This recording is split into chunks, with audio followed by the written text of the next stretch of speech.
Morning student. आज हम BSTC second year में सब्जेक्ट है हमारा बच्चे को सीखना, जिसके अंतर्गत आज हम अध्ययन करेंगे पियाजे का संज्ञानात्मक सिद्धांत। कि पियाजे ने अपने सिद्धांत, जो संज्ञानात्मक सिद्धांत था, उसका प्रतिपादन कब किया था और उन्होंने जो इसका प्रयोग था इस पे किया था अपने बच्चों पर ही किया था। और यह जेनेवा विश्वविद्यालय के प्रोफेसर भी थे। तो इसके अंतर्गत हम इसके सिद्धांत के बारे में बताएंगे कि उन्होंने इसके अंतर्गत जो प्रयोग किया था उन्होंने क्या क्या बातें इसमें करी थी। सबसे पहले हम देखते हैं इसका प्रतिपादन।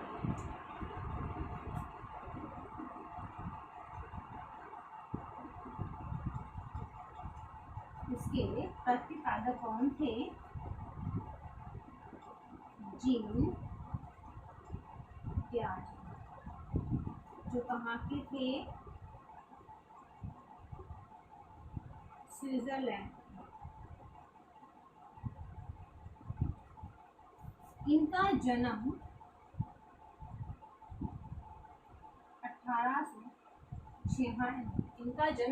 1896 में हुआ था। इन्होंने प्रयोग अपने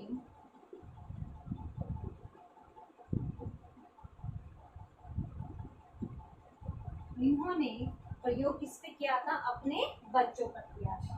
और यह जेनेवा विश्वविद्यालय के प्रोफेसर, ठीक है। तो यह जेनेवा विश्वविद्यालय के क्या थे? प्रोफेसर थे। जैसा इसमें हम देख रहे हैं कि प्रतिपादक जीन पियाजे थे, जो स्विट्जरलैंड के थे। जन्म 1896 में हुआ था। प्रयोग अपने बच्चों पे किया था और जेनेवा विश्वविद्यालय के क्या थे? प्रोफेसर थे। आगे हम देखते हैं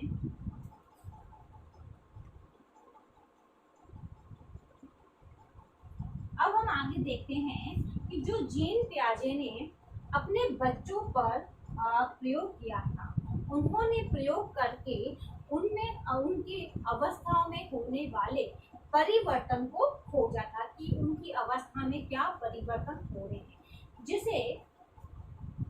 जिसके कारण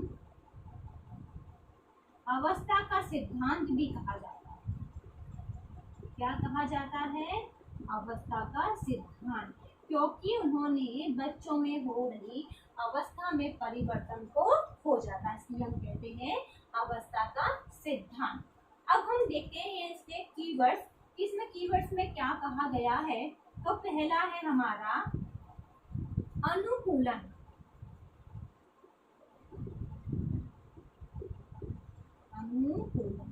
अब अनुकूलन क्या होता है कि वातावरण के अनुसार अपने आप को ढालना, क्या कहलाता है? अनुकूलन, जिसमें हम अपने वातावरण के अंतर्गत समायोजन करना सीख जाते हैं, ढलना सीख जाते हैं। कि अगर हम कहीं जाते हैं तो हमें शुरुआत में बहुत प्रॉब्लम आती है, धीरे धीरे हम उस वातावरण में ढलने की पूरी कोशिश की जाती है, जिसे हम अनुकूलन कहते हैं। अब अनुकूलन भी दो तरह से कर सकते हैं।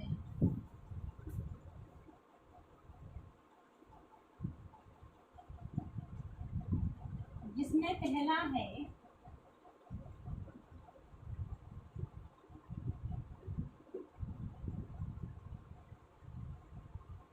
आत्मसातरण, दूसरा है समायोजन। अब अनुकूलन भी हम दो तरह से कर सकते हैं। पहला है आत्मसातरण और दूसरा है समायोजन। अब हम इनके बारे में जानने से पहले हम एग्जाम्पल के थ्रू जानते हैं कि जो छोटे बच्चे होते हैं उनका अपना एक स्कीमा होता है, सोचने का पैटर्न होता है कि वे क्या सोचते हैं। तो एक बच्चा जो खेलता है तो उसके पास एरोप्लेन होता है, जिसे उसे पता नहीं होता कि ये क्या खिलौना है। तो हमारे द्वारा उसे बताया यह इसे एरोप्लेन कहते हैं और यह हवा में उड़ता है। तो हमारे द्वारा उसे यह ज्ञान दिया जाता है। ज्ञान देने के पश्चात जब वह पुनः बगीचे में खेलने जाता है तो वहाँ पे वह किसी चिड़िया को देखता है। देखने के बाद वह कहता है कि ये तो एरोप्लेन है, क्योंकि हमने उसे बताया था कि जो एरोप्लेन है वो हवा में उड़ता है। तो चिड़िया को जब उड़ते देखा तो उसे भी एरोप्लेन बताया, क्योंकि उसको ये ज्ञान पूर्व में दिया गया था। उसको ये नहीं पता था कि सभी उड़ने वाली जो चीजें होती है वो एरोप्लेन नहीं होती है।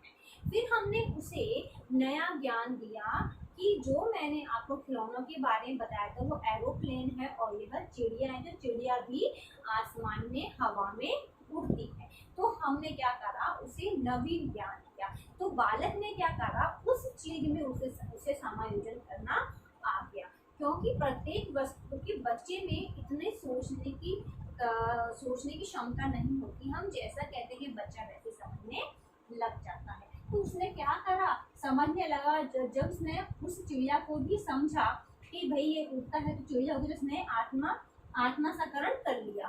फिर हमने उसके नया ज्ञान देके बताया कि नहीं ये चिड़िया है। तो उसने उस चीज को जानने की कोशिश की कि हाँ भाई ये चिड़िया है, चिड़िया भी हवा में उड़ती है। तो उसने क्या करा, उसने समायोजन कर लिया। तो हम क्या करते हैं, हम उस जो आत्मसाकरण है उसको हम समायोजन में जोड़ने की कोशिश करते हैं, नया ज्ञान देने की कोशिश करते हैं। अब हम इसकी डेफिनेशन देखते हैं। इसमें है पूर्व ज्ञान को नए ज्ञान से ठीक है, पूर्व ज्ञान को नए ज्ञान से जोड़ना। कि पूर्व में जो बच्चे को ज्ञान था उसको हमने जो रियल में जो चीज है उसका हमने ज्ञान बच्चों को करवा दिया। अब है समायोजन। इसमें है पूर्व ज्ञान या योजना में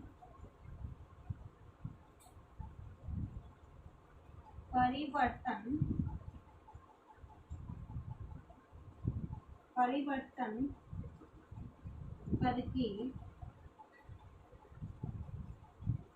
वातावरण के साथ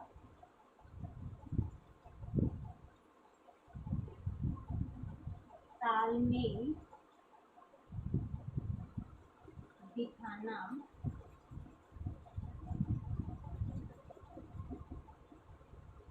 समायोजन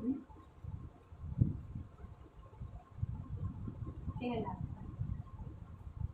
अब हम इसमें देखते हैं समायोजन यानी पूर्व ज्ञान या योजना में हम परिवर्तन करके हम वातावरण के साथ तालमेल बिठाते हैं, इसे हम क्या कहते हैं, समायोजन कहते हैं। जैसे पूर्व के एग्जाम्पल में हमने देखा किस प्रकार हमने जो पूर्व ज्ञान था उसमें हमने क्या नया परिवर्तन करके बच्चे को बताया। तो उसने क्या करा, उसको समझने की कोशिश की, उसमें समायोजन करने की कोशिश बालक ने करी। अब हम देखते हैं नेक्स्ट जो हमारा वर्ड है वह है स्कीमा। अब स्कीमा क्या है, इसके अंदर हम देखते हैं बालक जब गुणों का विकास करते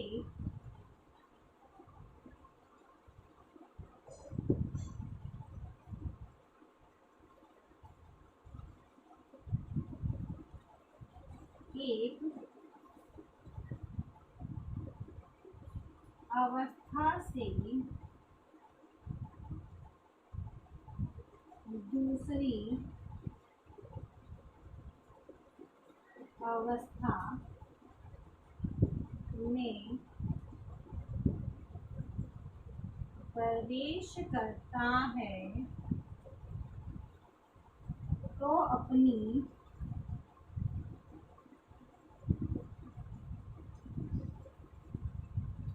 बुद्धि में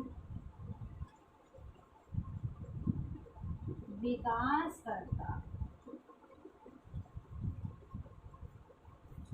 अब हम देखते हैं स्कीमा। जब बालक जब गुणों का विकास करते हैं, एक अवस्था से दूसरी अवस्था में प्रवेश करता है तो वह अपनी बुद्धि में विकास करता है, क्योंकि बालक के द्वारा अपने गुणों का विकास किया जाता है। अपने गुण को एक अवस्था से दूसरी अवस्था में लाता है, जिससे क्या होता है, अपनी जो बुद्धि है वह तीव्र होती है, बुद्धि का विकास होता है, जिसे हम स्कीमा कहते हैं। तो सोचने का नजरिया जो होता है उसे हम स्कीमा कहते हैं। अब हम कल की क्लास में जो संज्ञानात्मक विकास है उसकी हम जो अवस्था है, चरण दिए गए हैं उसके बारे में अध्ययन करेंगे। तो इससे संबंधित आज का आपका होमवर्क है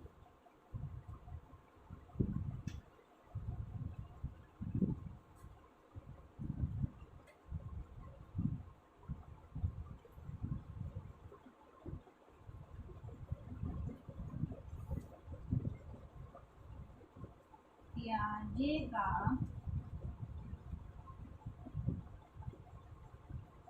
संज्ञानात्मक सिद्धांत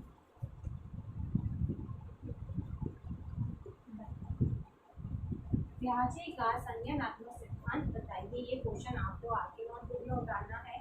अंत में एक विशेष बात, जैसा कि आप सभी को पता है कि देश में कोरोना ऐसी महामारी बहुत फैल रही है, इससे सुरक्षित रहने के लिए मास्क लगाइए, हाथों को सैनिटाइजर करिए।